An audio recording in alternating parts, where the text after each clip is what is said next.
Bora, meu povo, esse é o primeiro vídeo dessa semana e eu quero já agradecer aos que se inscreveram de forma bem especial. Nessa semana que passou, nós tivemos mais praticamente 19, 20 inscritos, né? E pedir a vocês que continuem, né?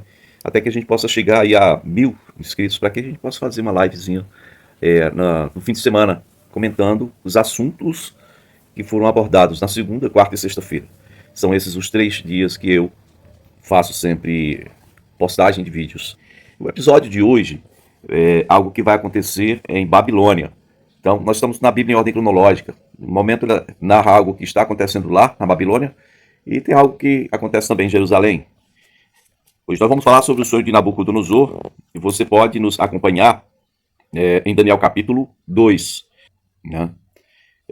Diz que no segundo ano do seu reinado, do reinado de Nabucodonosor, ele teve um sonho.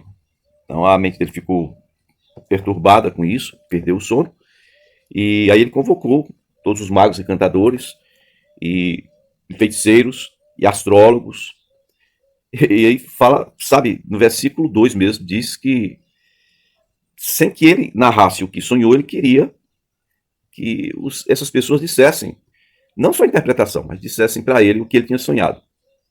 E aí, o versículo 4 aí, vai dizer que ele pergunta, os astrólogos perguntam em aramaico ao rei, pedem ao rei que conte o sonho.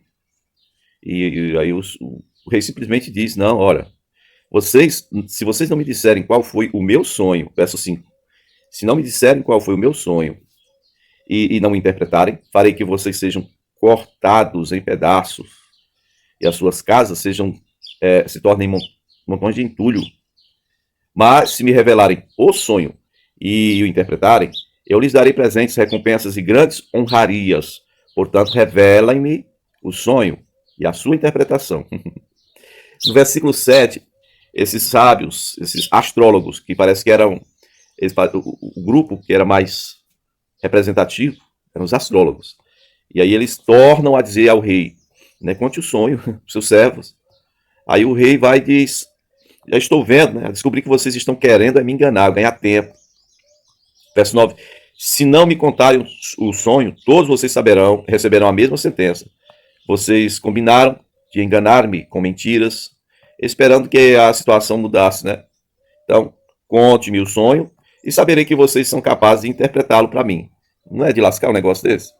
O cara teve um sonho que perturbou muito ele, e agora ele não quer só a interpretação, ele quer que os sábios falem do sonho que ele teve. Né? E os sábios estão aqui estão insistindo, por favor, conte os sonhos. Verso 10, mais uma vez, os astrólogos disseram, não há homem na terra que possa fazer o que o rei está pedindo. E tem mais uma coisa, nenhum rei, por maior e mais poderoso que tenha sido, chegou a pedir uma coisa dessa, nenhum mago, nenhum encantador ou astrólogo.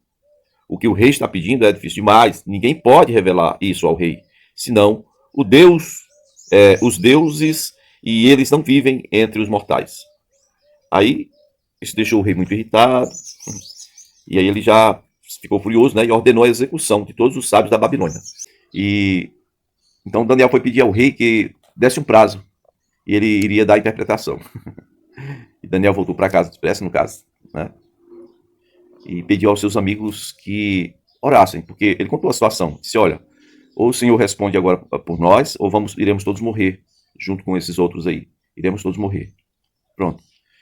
Versículo 19, diz que o mistério foi revelado a Daniel, à noite, né? Logo naquela noite mesmo. Então, veio uma visão da parte de Deus, e trouxe toda a revelação daquilo. Daniel louvou ao Senhor, tá aí a gratidão dele está expressa do versículo 20 ao 23. Diz que no versículo 24, diz que Daniel foi falar com Arioque, que era o comandante da guarda do rei, e esse o levou ao rei. E, bom, no versículo 25, o Arioque chega para o rei e diz, encontrei um homem que vai falar com o senhor o que o senhor precisa saber, né? O que o senhor está pedindo, exigindo. E aí o rei pergunta a Daniel, a quem ele chamou de Belsassar, né? Você é capaz de contar-me o que eu vi no meu sonho e interpretá-lo? Aí Daniel vai responder assim, olha, nenhum sábio, encantador, mago ou adivinho é capaz de revelar ao rei o mistério sobre o qual ele perguntou. A mesma palavra dos astrólogos. Daniel começa com a mesma palavra, né? Mas aí ele completa: mas existe um Deus que revela os mistérios. E aí Daniel já começa. Ele diz: olha, ele mostrou ao rei o que acontecerá, no caso, nos últimos dias. E aí Daniel faz uma pausa aqui para deixar bem claro que, versículo 30, quanto a mim, quero que o senhor entenda, ó rei, esse mistério não foi revelado para mim porque eu tenha mais sabedoria do que os outros homens, mas foi para que tu, ó rei, saibas a interpretação e entendas o que passou pela sua mente. Daniel aqui está deixando claro, ele sentiu que o mesmo rei que já tinha avaliado ele e os amigos como 10 vezes mais sábio que os outros, agora poderia querer exaltá-lo. E ele diz: olha, não sou eu não que o senhor tem que exaltar, viu? Que eu sou uma pessoa comum, mas isso aqui foi revelado para mim por causa da necessidade que o senhor tinha. Então, ele começa a dizer que quando o rei estava deitado, a mente dele se voltou, né, para as coisas futuras. Aí, versículo 31 diz que o rei estava olhando e diante dele apareceu uma grande estátua enorme. É impressionante. A aparência era terrível.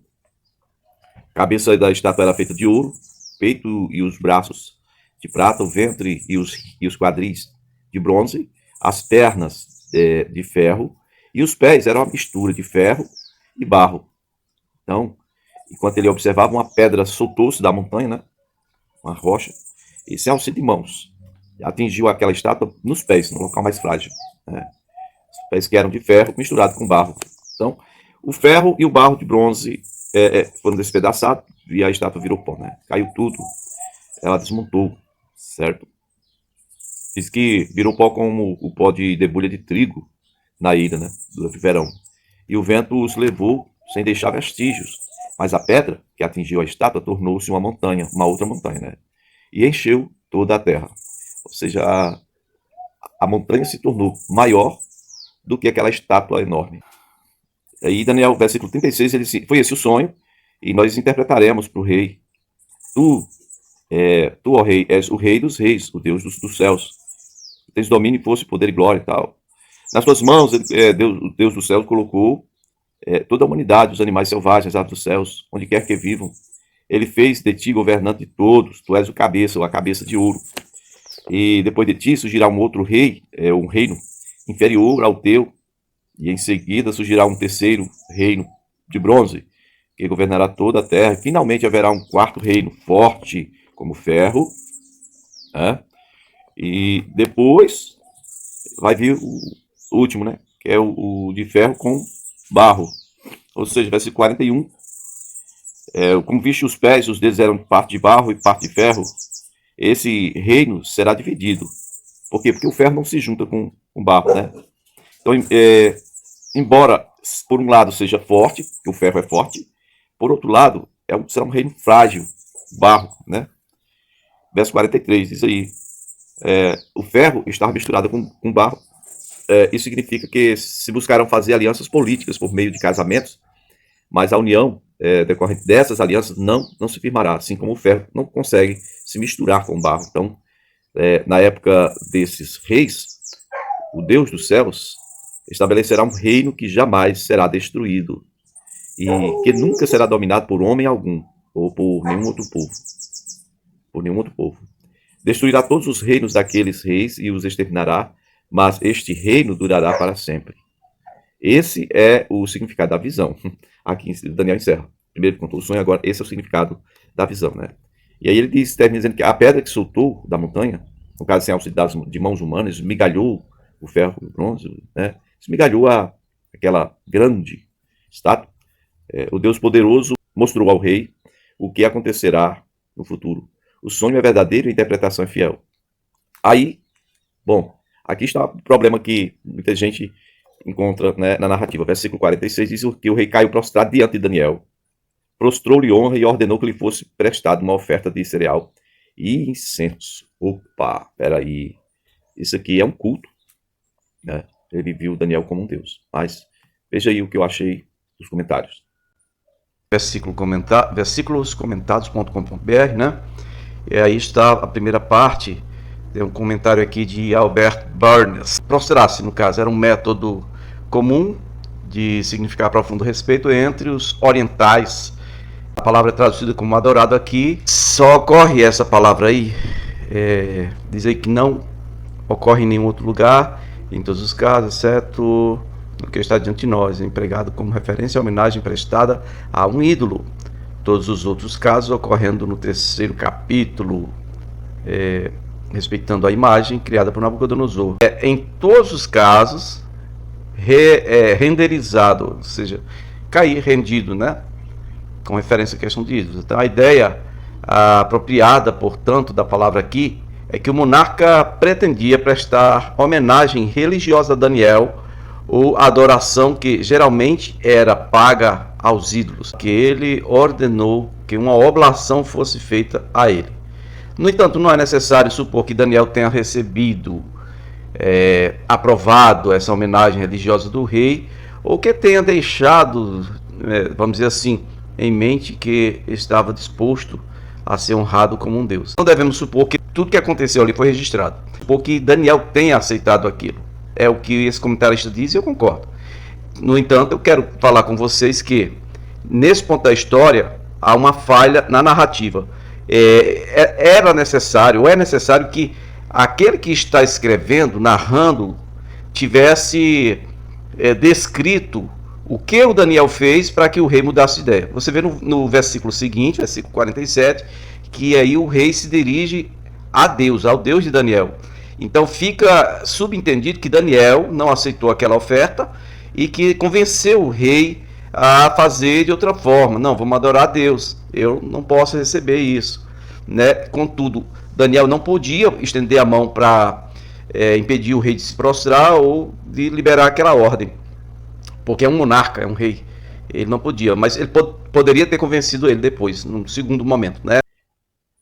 E aí o rei disse a Daniel, não há dúvida de que o seu Deus é Deus dos céus, ou Deus dos deuses, né? E Senhor dos reis, e é aquele que revela os mistérios. Versículo 47, não está narrando aqui o que Daniel falou ou fez, mas aí o rei já tem uma outra postura. Ele agora está louvando a Deus, exaltando a Deus, né? Porque Deus conseguiu revelar esse mistério. E termina aqui o assunto, verso 48 e 49, dizendo que o rei colocou Daniel num cargo alto, cobriu ele de presente, designou governante da província da Babilônia, mas o Daniel pediu que para ficar junto com o rei, tá? E pediu que o rei colocasse os amigos dele como o encarregado das províncias da Babilônia, né? Administradores, no caso, da província da Babilônia. E Daniel permaneceu, então, na corte com o rei. É isso. Hoje tem comentário dos cooperadores, veja aí. Mas vamos lá, a questão de Daniel. Ele é mais do que especial. Você vê, ó, Daniel sobreviveu a Nabucodonosor. Você tem uma ideia de quem era, o que era um imperador, né? Um imperador é rei de reis. No caso, Nabucodonosor, o maior imperador da sua época. Um cara que a palavra dele era vida ou morte. Era um déspota oriental típico, né? Aquele cara que faz o que quer, do jeito que quer, da forma como quer, né? Não tem que prestar conta a ninguém. Pra você ter uma ideia de como que ele era bruto, ele chegou para os caras e falou: eu sonhei, eu quero que vocês me digam o sonho. Ele nem contou o sonho, né?